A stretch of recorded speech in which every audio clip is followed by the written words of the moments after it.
എല്ലാവർക്കും നമ്മുടെ പുതിയൊരു എപ്പിസോഡിലേക്ക് സ്വാഗതം. അപ്പോൾ ഇന്ന് ഞാൻ വന്നിരിക്കുന്നത് ഒരു സിമ്പിൾ റെസിപ്പി ആയിട്ടാണ് കേട്ടോ.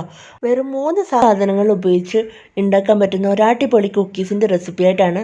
അപ്പോൾ അതെന്തൊക്കെയാണെന്ന് നോക്കല്ലേ. അതിനായിട്ട് ഞാനിപ്പോൾ ബ്രെഡ് എടുത്തിട്ടുണ്ട്. സാധാരണ നോർമലി ഉള്ള സൈസിലുള്ള ബ്രെഡാണ് എടുത്തിരിക്കുന്നത്. അപ്പോൾ അതെടുത്തിട്ട് നമുക്ക് നന്നായിട്ടൊന്ന് പൊടിച്ചെടുക്കണം. പൊടിച്ചെടുക്കുമ്പോൾ വേണമെങ്കിൽ ഇതിൻ്റെ സൈഡ് വേണമെങ്കിൽ കട്ട് ചെയ്ത് നിങ്ങൾക്ക് മാറ്റാം കേട്ടോ. സൈഡ് ഇഷ്ടമല്ലാത്തവരാണെങ്കിൽ കട്ട് ചെയ്ത് മാറ്റാം. പക്ഷേ ഞാനിപ്പം സൈഡോട് കൂടി അതെന്തിനാ വെറുതെ വേസ്റ്റ് ആക്കണമെന്ന് വെച്ചിട്ട് അതും കൂടി ചേർത്താണ് പൊടിച്ചിരിക്കുന്നത്. അങ്ങനെ ഇതാ എല്ലാം പൊടിച്ചെടുത്തിട്ടുണ്ട്. നല്ല വൃത്തിയായിട്ട് അടിപൊളിയായിട്ട് പൊടിച്ചെടുത്തിട്ടുണ്ട് കേട്ടോ. അപ്പോൾ ബാക്കി നമുക്കിനി എന്താ ചെയ്യാൻ പോകണമെന്ന് വെച്ചാൽ, ഇനി നമ്മൾ എടുത്തിരിക്കുന്ന സാധനം ഇത് നമ്മുടെ ചോക്ലേറ്റ് ആണ്. ഞാനിപ്പോൾ വൈറ്റ് ചോക്ലേറ്റ് ആണ് കേട്ടോ എടുത്തിരിക്കുന്നത്. അപ്പോൾ നിങ്ങൾക്ക് ഡാർക്കാണ് ഇഷ്ടമെങ്കിൽ ഡാർക്ക് എടുക്കാം. അപ്പോൾ അത് നിങ്ങളുടെ ഇഷ്ടത്തിനനുസരിച്ച്. അപ്പോൾ നമുക്ക് ഈ ചോക്ലേറ്റ് ഒന്ന് ഡബിൾ ബോയിൽ ചെയ്ത് എടുക്കാം കേട്ടോ. അപ്പോൾ അതിൻ്റെ കൂടെ ഞാൻ ഒരല്പം ബട്ടർ ചേർക്കുന്നുണ്ട്. ഒരു 1/2 ടീസ്പൂൺ മാത്രമേ ചേർത്തിട്ടുള്ളൂ. അപ്പോൾ അത് നിങ്ങളുടെ ഇഷ്ടത്തിന് എടുക്കാം കേട്ടോ. എടുത്തില്ലെങ്കിൽ ഒരു പ്രശ്നമില്ല. അത് ഞാൻ ചുമ്മാ അതൊന്ന് ആഡ് ചെയ്തേ.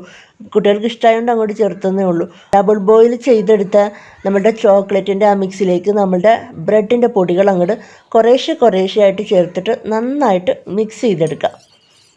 അപ്പോൾ മിക്സ് ചെയ്തത് കുറച്ച് കട്ടിയായിട്ട് നിങ്ങൾക്ക് തോന്നുകയാണെങ്കിൽ ഒരല്പം പാലൊഴിച്ചിട്ടൊന്ന് മിക്സ് ചെയ്തെടുക്കണം കേട്ടോ. എന്ന് വെച്ചാൽ ഒരുപാട് പാലൊഴിക്കരുത്. കാരണം നമ്മൾ കുക്കീസാണ് ഉണ്ടാക്കാൻ പോകുന്നത്. അത് ഒരുപാട് അങ്ങ് ലൂസായിട്ടിരിക്കേണ്ട ആവശ്യമില്ല. അത് ഈ ഒരു കൺസിസ്റ്റൻസിയിൽ എടുത്താൽ മതി.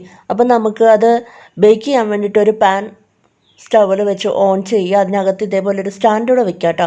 എന്നിട്ട് അതൊന്ന് ക്ലോസ് ചെയ്ത് നമുക്ക് പ്രീ ഹീറ്റ് ചെയ്തെടുക്കാം. അത് സമയത്ത് നമുക്ക് ഒരു പ്ലേറ്റ്, നമ്മുടെ സാധാരണ ചോറുണ്ണുന്ന പ്ലേറ്റില്ലേ, ആ പ്ലേറ്റിൽ ഒരു ബട്ടർ പേപ്പർ വെച്ചിട്ട് അതിൽ കുറച്ച് ബട്ടർ ഒന്ന് സ്പ്രെഡ് ചെയ്ത്, എന്ന് വെച്ചിട്ട് ബട്ടർ പേപ്പർ ഇല്ലാത്തവരാണെങ്കിൽ അത് ചെയ്യേണ്ട ആവശ്യമില്ല കേട്ടോ. കുറച്ച് ഓയിലോ ബട്ടറോ തേച്ച് കൊടുത്താൽ മതി. ഇതേപോലത്തെ പൈപ്പിംഗ് ബാഗും നോസൽസും ഉള്ളവരാണെങ്കിൽ വേണമെങ്കിൽ അതിൽ വെച്ച് തന്നെ നമുക്ക് ആ ഒരു ഷേപ്പിൽ ചെയ്യാം കേട്ടോ. പക്ഷേ എന്ന് വെച്ചിട്ട് ഇതില്ലാന്ന് വെച്ച് വിഷമിക്കേണ്ട. നമ്മുടെ സാധാരണ സ്പൂൺ വെച്ചിട്ട് ചെയ്താലും മതി. എനിക്ക് തോന്നിയത് കൂടുതലും പെർഫെക്റ്റായിട്ട് തോന്നിയത് വെറും നമ്മുടെ സ്പൂൺ വെച്ചിട്ട് ചെയ്തപ്പോഴാണ് കേട്ടോ. ആ ഒരു കുക്കീസിൻ്റെ ഷേപ്പൊക്കെ കറക്റ്റായിട്ട് ജസ്റ്റ് വന്നത് സ്പൂൺ വെച്ച് ചെയ്തപ്പോഴാണ് കൂടുതലും വന്നിട്ടുള്ളത്. അപ്പോൾ ആ ഒരു കാണുമ്പോഴും നല്ലൊരു ലുക്കായിരിക്കും. ആ സ്പൂൺ വെച്ച് ജസ്റ്റ് ഒന്ന് നമ്മൾ ദോശയൊക്കെ ചുടണ മാതിരി ഒന്ന് ജസ്റ്റ് ഒന്ന് പരത്തിയാൽ മാത്രം മതി. അപ്പോൾ അതായിരിക്കും കുറച്ചും കൂടി നല്ലത്.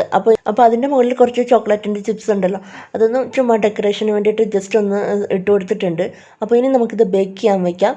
അപ്പോൾ അത്യാവശ്യം നല്ല ഒരു ചൂടായിട്ടുണ്ട്, പ്രീ ഹീറ്റ് ആയിട്ടുണ്ട്.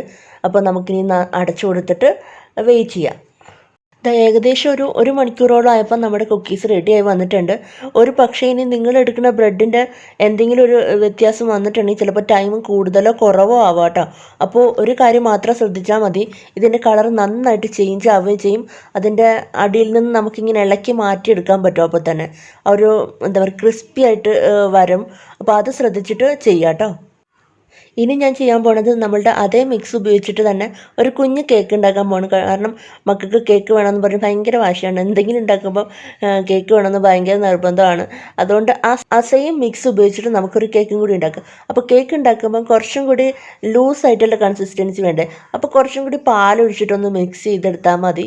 എന്നിട്ട് അതൊരു തട്ടത്തിലോട്ട് ഒഴിച്ചു കൊടുക്കുക. നേരത്തെ നമ്മൾ ചെയ്ത അതേ മെത്തേഡ് തന്നെ ഒരു ബട്ടർ പേപ്പർ വെച്ചിട്ട് കുറച്ച് ബട്ടർ തേച്ച് കൊടുത്തിട്ട് അതിലേക്ക് ഒഴിച്ച് നന്നായിട്ടൊന്ന് ടാപ്പ് ചെയ്തെടുക്കുക. നമുക്ക് നേരത്തെ ചെയ്ത പോലെ തന്നെ പ്രീ ഹീറ്റ് ചെയ്ത് വെച്ച ആ ഒരു പാനിലേക്ക് നമ്മളുടെ കേക്കിൻ്റെ മിക്സ് അങ്ങോട്ട് വെച്ച് കൊടുക്കാം. കുറച്ച് കുറച്ച് ചോക്ലേറ്റ് ചിപ്സ് അതിൻ്റെ മുകളിൽ നേരത്തെ വിതറിയ പോലെ തന്നെ വിതറി കൊടുത്തിട്ട് നമുക്ക് ക്ലോസ് ചെയ്ത് വെച്ച് വെയിറ്റ് ചെയ്യാം. അപ്പോൾ ഒരു 45 മിനിറ്റ്സിനുള്ളിൽ നമ്മുടെ കേക്ക് റെഡിയാക്കി കിട്ടും കേട്ടോ. അപ്പോൾ നല്ല പെർഫെക്റ്റ് ആയിട്ട് കിട്ടും. ഭയങ്കര സോഫ്റ്റാണ്. ബ്രെഡ് ആയതുകൊണ്ട് തന്നെ ഭയങ്കര സോഫ്റ്റ് ആയിരിക്കും നമ്മുടെ കേക്കും. ഇതാ കണ്ടില്ലേ, എന്നാൽ സൈഡിൽ നിന്നൊക്കെ പെട്ടെന്ന് തന്നെ നമുക്ക് വിട്ട് കിട്ടും കേട്ടോ. അപ്പോൾ ഇതാ ഒന്ന് ജസ്റ്റ് ഒന്ന് സ്പൂൺ വെച്ചിട്ടൊന്ന് ആ സൈഡൊന്ന് മാറ്റി കൊടുത്താൽ മതി. പെട്ടെന്ന് തന്നെ അതിനകത്ത് നിന്ന് ഇളകി പോരും. കണ്ടല്ലോ, അടിയിലൊന്നും ഒരല്പം പോലും കരിഞ്ഞ് പിടിക്കുകയോ ഒന്നും ചെയ്തിട്ടില്ല. ബട്ടർ പേപ്പറൊക്കെ ഇതാ അതുപോലെ തന്നെ ഇരിപ്പുണ്ട്. അപ്പോൾ നല്ല സോഫ്റ്റാണ് കേട്ടോ. അപ്പോൾ നമുക്കിതൊന്ന് മുറിച്ച് നോക്കാം.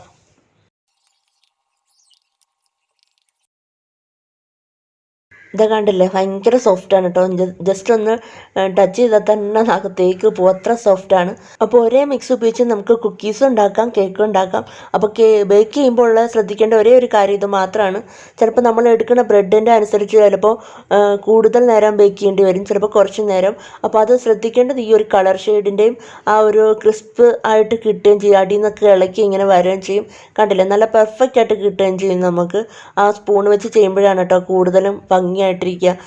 ഇതിപ്പോൾ നമ്മൾ പൈപ്പിംഗ് ബാഗ് വെച്ചിട്ട് ചെയ്തതാണ്, പക്ഷേ എനിക്ക് തോന്നുന്നു അതിനേക്കാളും നല്ല പെർഫെക്റ്റ് ആയിട്ട് കിട്ടുന്നത് നമ്മളുടെ സ്പൂൺ വെച്ച് ചെയ്തപ്പോഴാണ്. അപ്പോൾ നിങ്ങൾക്ക് എല്ലാവർക്കും ഈ റെസിപ്പി ഇഷ്ടമായി കാണുമെന്ന് വിചാരിക്കുന്നു.